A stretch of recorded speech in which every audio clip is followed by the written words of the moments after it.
G'day, I'm Chris. Welcome back to the shed. It's flat tank journey time and working again on the Raleigh.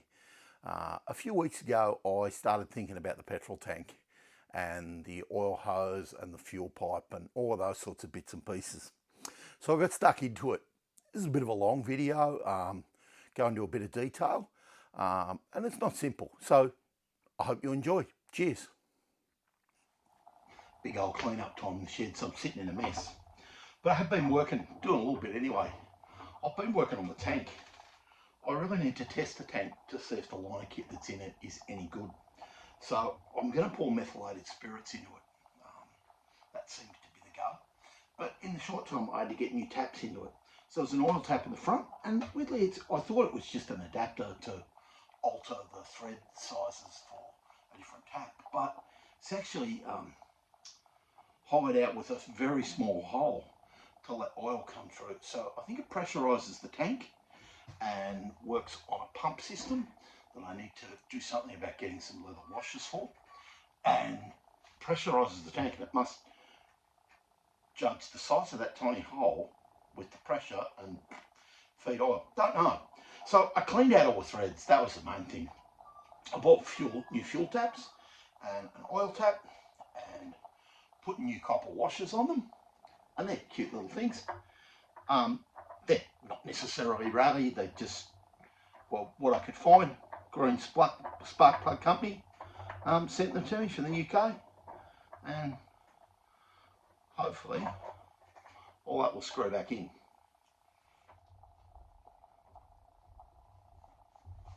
Now, you do need to be patient when you're screwing fittings like that into a new tank. Excuse me while I find the right spanner, because if you get the wrong size and you cross thread it, you always cross thread it into something you don't want, you can't replace. So patience required. Get it started correctly, clean the threads out, and I filed the top of that adapter just gently to take any paint or burrs off it. Anyway, that screws in really good. This one is really clean because I've already had it in. It's got a filter on it. I pulled the filter off that one because it can't go through that tiny hole. I filed the bottom of the tank, shiny bit, just to get a good seat for the washer. And this one screws in really well because I had a tap to clean the threads out on that one. And then just going to nip it up, overdo it, because the weirdo in me wants them straight. There we go. They look good. Happy about that. Should be able to get my dirty handprints off it and put methylated spirits in it and see if the damn thing leaks. Be interesting. Before I do that, I am going to clean out the threads for the tank mounts, find the right taps, get the bolts to the right length so you don't punch the bottom of the tank. And I'm going to do that too while it's off the bike. Well, that's gone really well. Got taps fitted up, fuel, oil, all's good. Not original by any stretch, but they look okay. They're of the right period. Weird this one's on an angle, kind of does my head in, but that's the way it's meant to be.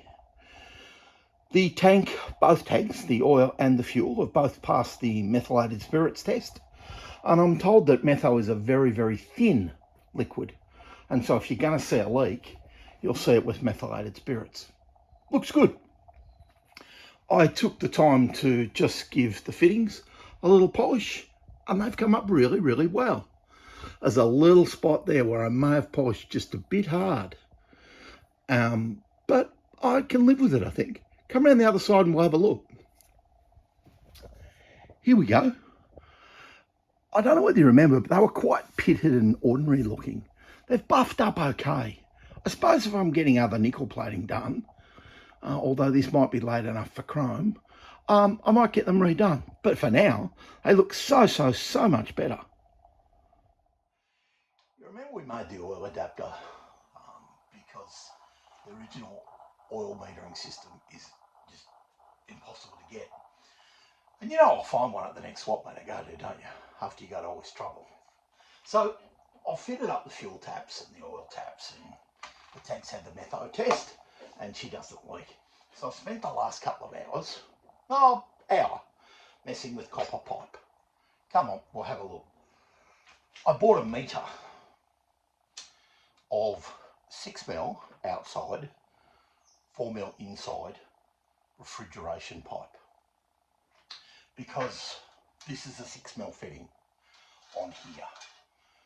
I think when I ordered it, I thought it was going to be 6mm ID with a bigger OD, but it isn't. Anyway, the tubing's not all that expensive, and you know, it arrived quickly, and all that was good. Getting copper pipe to look good is just a fiddly long-term job.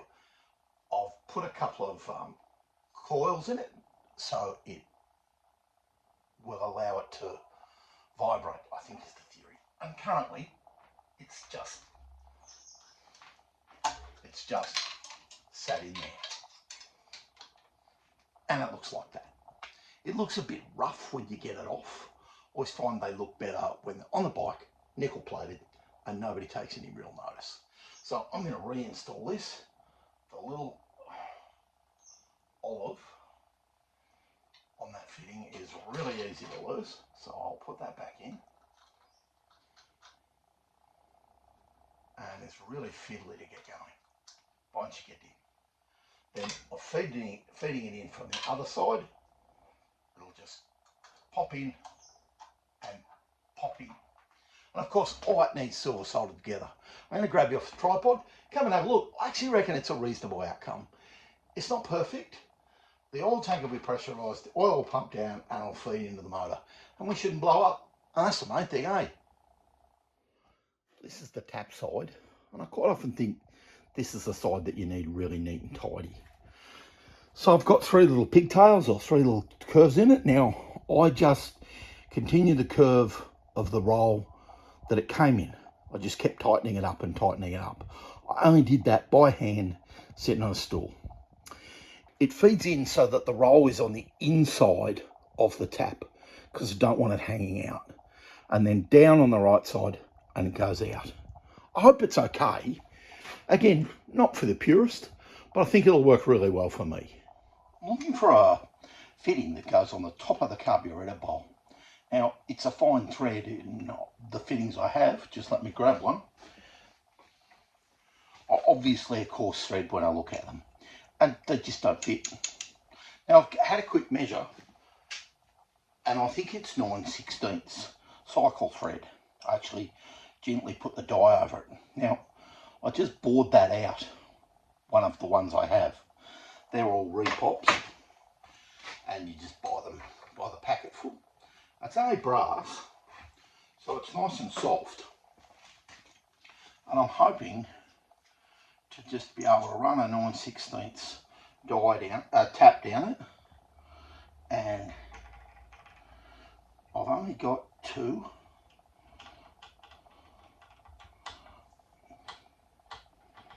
We'll get it nice and straight to start with, nice and slow. I'm just going to get some WD-40 to put down that to stop that squeaking. Now put a bit of that in there.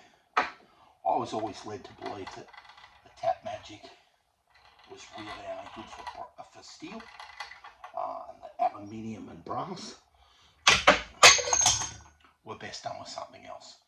Now I have to move you and pick up the pieces. I'm back. People wonder why filming and working is difficult. If you're a bit clumsy like me, you make a mess. You can hear it cutting. It's not too hard to turn. It is only brass. I'm just going to pull that out again. Try not to throw it on the floor.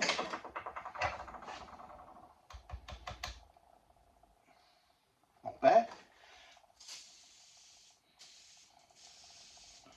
Sometimes I think the key to cutting these threads is cleaning up. We're not at the bottom. I'd like to be further down than that. There's only about 4 turns of thread on the carburetor by itself, so it doesn't have to go far. This is a bottoming tap, and I do have an intermediate, but by its name, the bottoming tap will go further.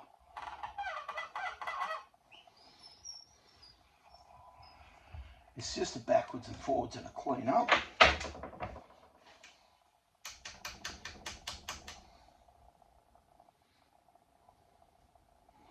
We must be getting close. Let's see if it fits at all.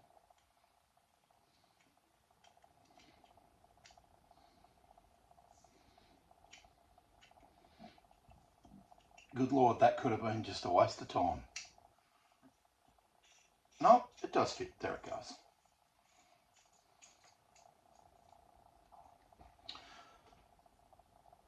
I'd like to see the threads just a slip deeper. Bear with me while I just cut these a bit deeper and mess around a bit more, and I'll bring you back when I've got a better result. Now you can hear that cutting again. I've been messing for a couple of minutes, and I can just hear that cutting again. So I'm just backing it in and out.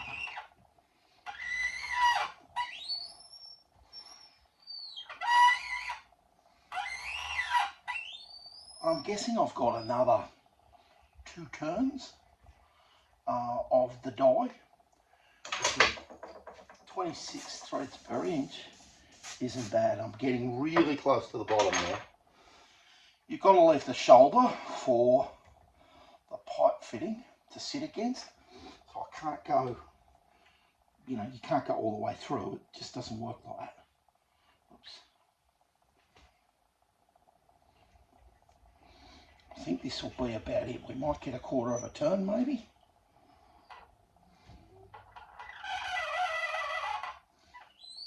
I reckon that's going to do. I'll give that a clean up. I'll throw the tap and the tap handle on the ground, and we'll have a closer look at that and see if all of that will seal. Bear with me. Here's the bowl screwed back onto the carby. I've just put the big nut in the bottom. I pulled the bowl around. Now you can see there's practically no drop from the bottom of the tap to the top of the carburetor. Some of this will be because we have an engine that's a little bit tall sitting in it. Some of it could be that I've fitted an aftermarket fuel tap, or a whole other range of reasons. There's probably enough room for 1 spiral and 2 bends, and see if we can get it in. I'll see if I can find some tubing. Anybody ever offers you old copper tubing, just take it. I don't know why I've got copper tubing, but I have. So I just cut some off a roll. I ended up with a roll from somewhere. I'm going to give this a clean up with a bit of fine emery paper, and then I'm going to start trying to bend it. I can anneal it with heat if I need to, and we might need to.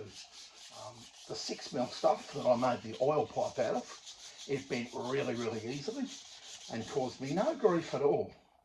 But this slightly larger stuff, it and I have never really got on. I'm going to continue cleaning it up. I'll bring it back when I'm finished.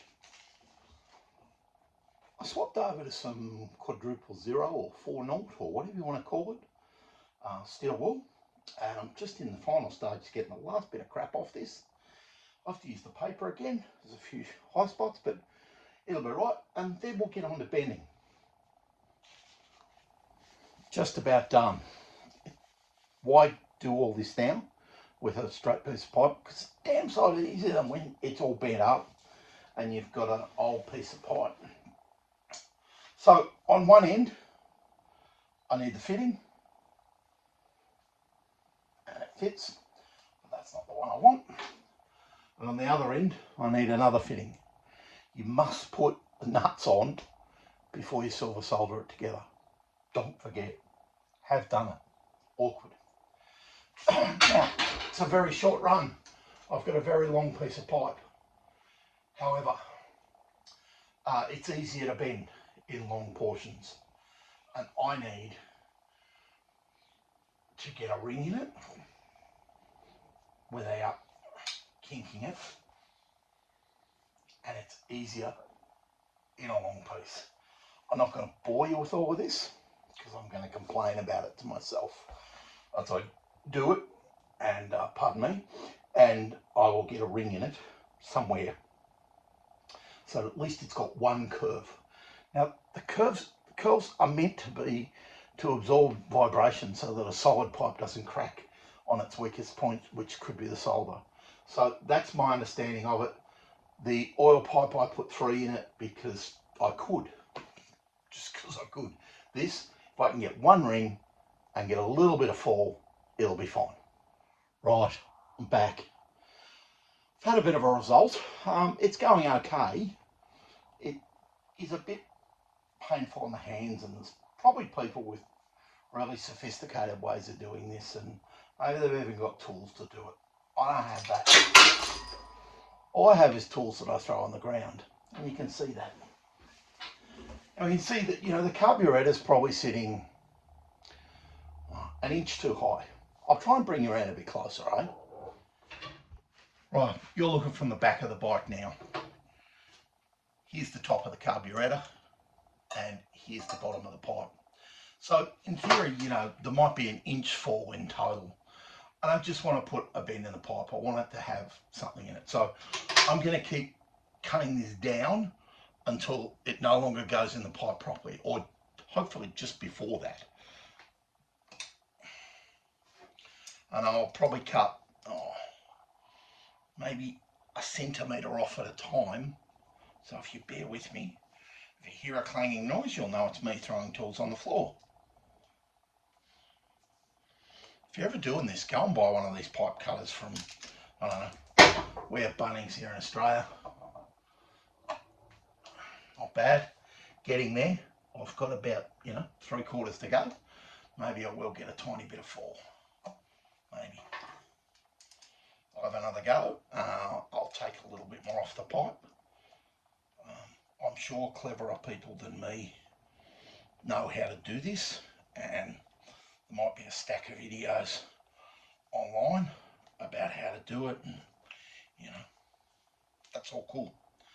I'm doing it in my shed, and it's going to happen. Sometimes necessity is the mother of invention for me. So here's where it's coming out of the fuel tap, and then it went round and down. What I did was just pulled the curve the other way. So each side is at the top. Now the low spot will be here in the curve.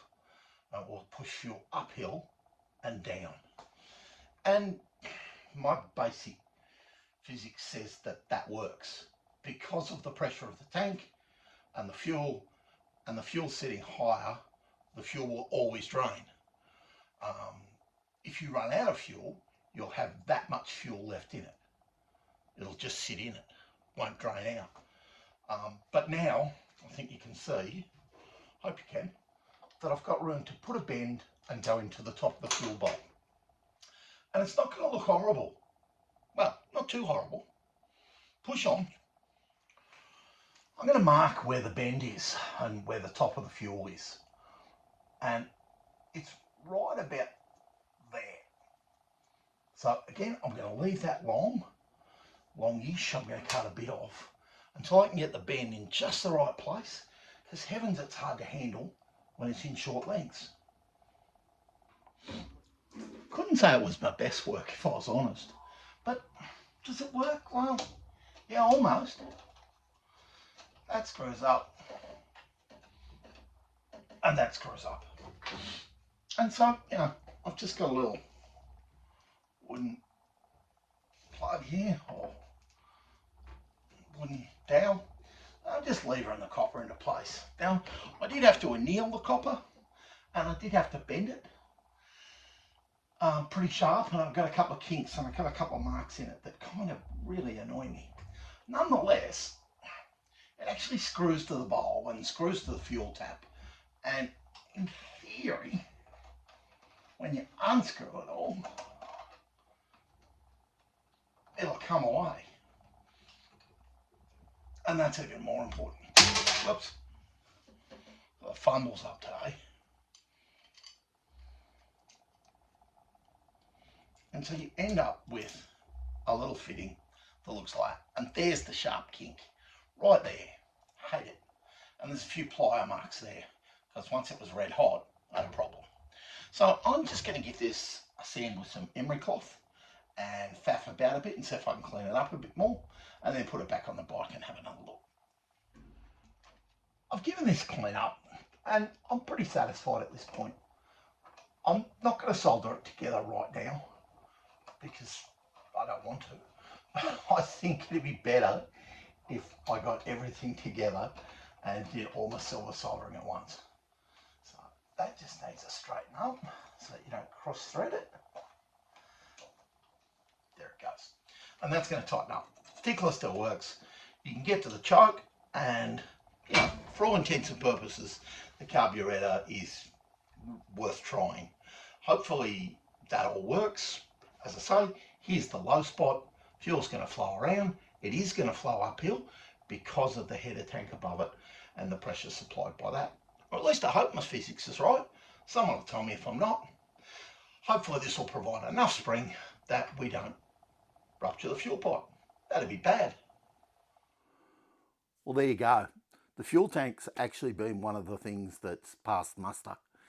It was in good condition, it didn't leak, and after a clean up of all the threads, including the fuel caps, it went onto the bike reasonably well, and I'm pretty happy with it.